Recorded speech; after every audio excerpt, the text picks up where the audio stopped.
The alarm goes off. You reach for your phone before your eyes are fully open. Notifications, a message you did not expect, a comment that feels slightly disrespectful, an email marked urgent. In less than 60 seconds, your mind is no longer calm. It is negotiating, defending, anticipating. You imagine what you will say. You rehearse arguments in the shower. You feel a quiet irritation toward people who have not even spoken to you yet today. At breakfast, someone in your home asks a simple question, and your tone is sharper than you intended. On the drive to work, a driver cuts you off, and your jaw tightens. By 9 a.m., you have already reacted 3 times. Not dramatically, not explosively, just enough to feel that subtle aftertaste of regret, that quiet internal whisper, "I should be stronger than this." Most people lose their day in the first 10 minutes. The Stoics understood this pressure well. Among them, Marcus Aurelius stands out as a man who lived under constant external strain. As Roman emperor, he faced political betrayal, military conflict, public expectation, and the burden of leadership over millions. His private writings, later known as meditations, were not theoretical essays. They were reminders to himself. In one passage, he prepares for the day by telling himself that he will meet interference, ingratitude, arrogance, deceit, and selfishness. This was not pessimism, it was preparation. If you are serious about training this level of discipline in your own life, subscribe to Stoic Titan Mindset. This channel is built for those who want to practice self-control deliberately, not casually.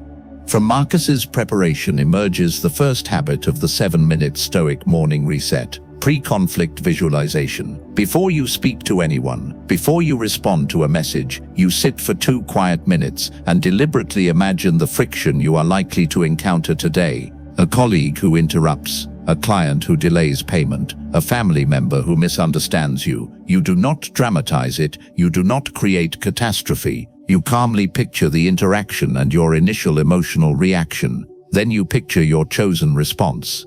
The practical method is simple. Sit upright, slow your breathing, identify 3 probable stress points in the coming day. For each one, ask, what reaction will my impulse suggest? Perhaps sarcasm, perhaps defensiveness, perhaps silence filled with resentment. Then ask, what response aligns with my character? Measured tone, clarifying question, calm boundary. Visualize yourself executing that response smoothly. Psychologically, this works because the mind treats rehearsal as preparation. When the real event happens, it feels familiar. You are not surprised by irritation. You expected it. The emotional charge is reduced because you have already seen it in advance. From here comes the second habit, emotional forecasting. Marcus often reminded himself that external events are not the problem, judgment is. Emotional forecasting means you predict not only what might happen, but how it might make you feel. Instead of being ambushed by anger or embarrassment, you pre-label it. After visualizing the meeting, say to yourself, I will likely feel slighted. I may feel impatient. I might feel the urge to prove myself. Naming the emotion before it appears reduces its authority. When it surfaces, you recognize it as something anticipated rather than something overwhelming. Practically, this takes 1 minute. After your visualization, write down 1 word for each predicted emotional state. Keep it visible. When the feeling arises later, mentally say, this is the impatience I expected. That simple recognition inserts space between stimulus and reaction. The psychological foundation is clear. Emotions intensify when they feel sudden and uncontrollable. Forecasting removes the illusion of surprise. You remain the observer rather than the captive. Now consider a second scene. It is 10:30 a.m. A colleague dismisses your suggestion in front of others. You feel heat rising in your chest. The old pattern would be immediate rebuttal, sharper tone, subtle hostility. But this morning you already pictured this possibility. You already named the feeling, irritation, ego threat. Because you rehearsed it, your mind registers the moment differently. Instead of reacting, you inhale once, pause and say, let's examine that further. The room shifts. You remain composed. The difference is not dramatic, it is controlled. The third habit is intention locking. Marcus repeatedly emphasized acting according to nature and reason rather than impulse. Intention locking means you define the standard of behavior you will not abandon regardless of external pressure. After visualization and forecasting, you choose one guiding sentence for the day. It might be, "I will not raise my voice," or "I will ask one clarifying question before responding," or "I will delay every emotionally charged reply by 30 seconds. This sentence becomes your internal contract. Practically speak it out loud once in the morning. Write it in a small notebook or on your phone. Revisit it at midday. The act of verbal commitment strengthens cognitive consistency. When the moment of tension arrives, your brain recognizes a promise has been made. Breaking it feels like self-betrayal. Keeping it reinforces identity. Psychologically, intention locking reduces decision fatigue. Instead of debating how to act in each moment, you follow a predetermined code. Clarity replaces improvisation. Midway through your day, test this. A message appears that feels accusatory. Your fingers hover over the keyboard. The impulse to defend is strong. But your intention was clear this morning. Delay emotionally charged responses. You lean back, you count to 30, you read the message again, this time searching for misunderstanding rather than attack. Often the tone shifts in your perception. You respond with precision instead of heat. If you are building this discipline seriously, comment below. I train my reactions before they train me, not as a slogan, but as a declaration of identity. The final habit in this reset is response delay practice. Epictetus taught that it is not events that disturb us, but our judgments about them. The gap between event and judgment is small, but it exists.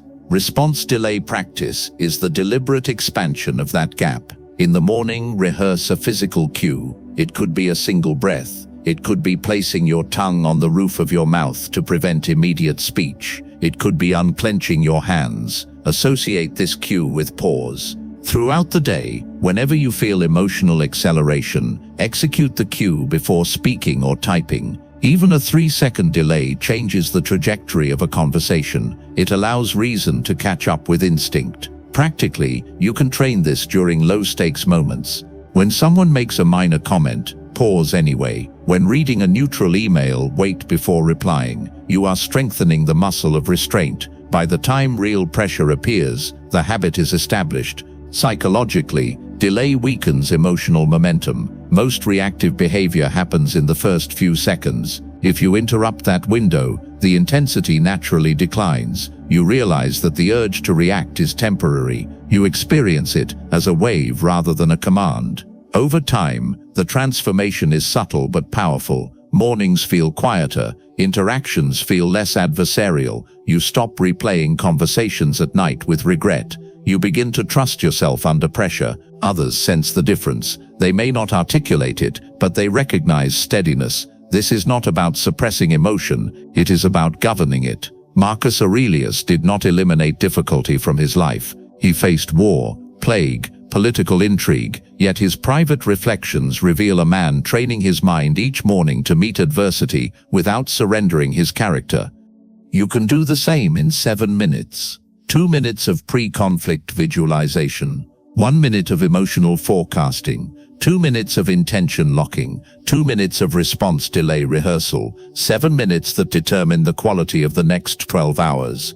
Imagine a future morning. The alarm rings. You sit upright instead of reaching for your phone. You breathe. You picture the day clearly. You anticipate friction without fear. When the first challenge appears, you are not surprised. You are ready. Not aggressive, not passive, composed. That is the identity you are building. You are not someone who reacts first and reflects later. You are someone who prepares first and responds deliberately. Each morning reset is a vote for that identity. Each pause is evidence. Each measured reply is reinforcement. Like this video if you value disciplined mornings. Subscribe to Stoic Titan Mindset if you are committed to mastering self-control at the level of identity, and comment your commitment below. Train the first 7 minutes, and you will begin to control the rest.